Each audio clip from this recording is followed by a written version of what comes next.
Okay, so let's talk about simplifying rational functions. So this is all algebraic, so no graphing or anything like that, not yet. But we're just going to talk about simplifying rational functions. But before we could do that, we have to simplify, like look at simplifying regular fractions, which are rational numbers, right? So rational functions are um is a quotient of two polynomials, right? P of x over q of x, where q of x can't equal 0, right? Versus a rational number is just p over q. So we all know how to simplify fractions, but let's like look at what the real nitty-gritty of that is. So if I have something like 4 over 6, well, we all know we can just divide both of these by 2 and get, right? If we divide it by 2, we get 2 and 3, so it's 2/3. But what's really happening here? Really, what's happening is we are factoring out what is in common, right? So this is really 2 times 3, and then 2, well, 2 times 2, and this is 2 times 3. So we then get we can cancel out this common factor and get 2/3. That's really technically what's happening, right? So let's talk about when we simplify um, rational functions. This is basically what we're going to be doing first. In this video, we're going to do just by a common monomial, which is basically like a GCF in a sense, or a common factor, not necessarily the greatest common factor, but a common factor, right? So before we start, I just want to make this clear. When we simplify functions, the domain does not change. This is so valuable information. The domain doesn't change. Even if the denominator is going to change, which it will a lot of times, it does not change even if it's simplified. So find the domain first. Okay. So I'm going to write actually a list of instructions. One, you're going to find the domain.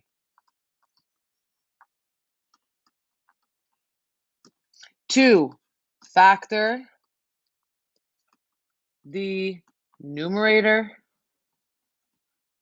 and denominator. 3, cancel out any common factors. So that's basically what we're doing here. Yes, we have to factor. Sorry. Okay, so that's what we're going to do. First, we're going to find the domain of this. Well, technically, I'm actually going to switch this. I'll go Control X, Control V. Oh, let's put it here. Because technically you have to factor it to find the domain. So I'm going to say factor it first, and then we're going to find the domain. Find the domain. Okay, so let's factor everything first. Well, what can we do here, right? What first step of factoring altogether is going to be to take out the GCF. That should always be the first step. Everything you do should be, is there a GCF? Yes, there's a GCF. What is the GCF between x squared and 3x? It is x, and what's left over is x plus 3.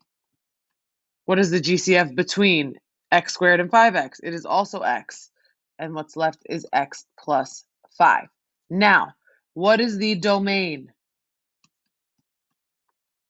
Remember, the denominator cannot equal 0, so it's all real numbers, but x cannot equal what? Well, this is 0, and this would be -5. So there's my domain. And then I can simplify it, and what can cancel out? These x's can cancel out. So this simplifies to x plus 3 over x plus 5.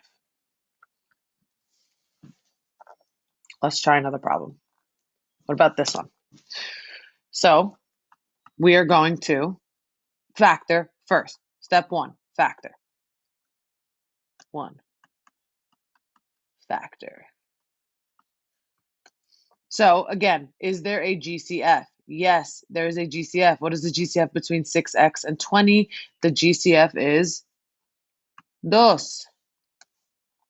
And then I have 3x plus 10. And then what is the GCF between 2x plus 10? It is also 2. Now, it will not always be the same number. It just happens to be the same number here. So then we get x plus 5. 2.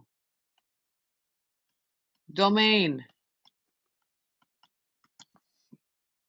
What is my domain? Actually, I'll write it here.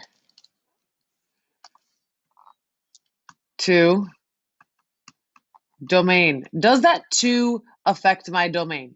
Not at all. Not at all. But if it was an x, it would. But it does not affect my domain. So I can just say all real numbers, but x cannot equal -5. Keep in mind, nothing has been simplified here at this point. It has just been factored. Nothing has changed. Now, 3 is cancel out common factors. So the common factor here is 2. So I get equals 3x plus 10 over x plus 5. You cannot, and I repeat, you cannot cancel these out and make it 2 over 1. That is X-nay, big, big, big no-no. You only can cancel out if it factors out. You can only cancel out common factors. You cannot separate the 10 from the 3x. Point blank, period. All right, and let's try uno más. So, first step is to factor. So I'm going to factor out. What's the common factor between x cubed and minus 3x squared? It's x squared, right? Let me make some room down here.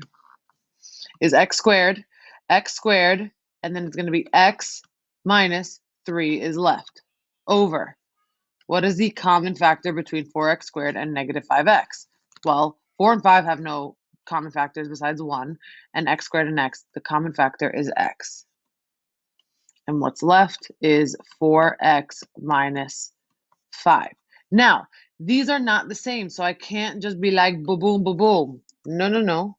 But before we even get there, we have to find the domain. Domain is all real numbers, but x cannot equal what? Well, this tells me it can't be 0. And this tells me if I set 4x minus 5 equal, or not equal to, but equal to 0, I get x equals 5 over 4, so it can't equal 5 over 4.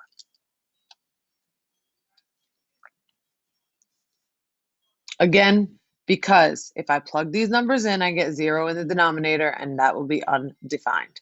And then I can simplify this. Now, this is the same thing here as saying, what's x squared the same thing as? X times x. So I could just cross out one of the x's. Or we can just identify that x squared over x, right? One of these cancels out, and if one of these go away, it's going to be just x. Or when we divide, we subtract, so it's x to the first, right? A few ways that you can approach this. But just understanding that when we have 2 x's on top, 1 on the bottom, 1 cancels out, so I have 1 left on top. So I get x times x minus 3 over 4x minus 5. Now, if it asks you, because some of the practice problems you have are going to say, what is the simplified version of it? So this is factored. And then it might ask you for it expanded. So you would have to redistribute this x out. So it would be x squared minus 3x over 4x minus 5. These are the exact same thing. One is just factored, one is expanded.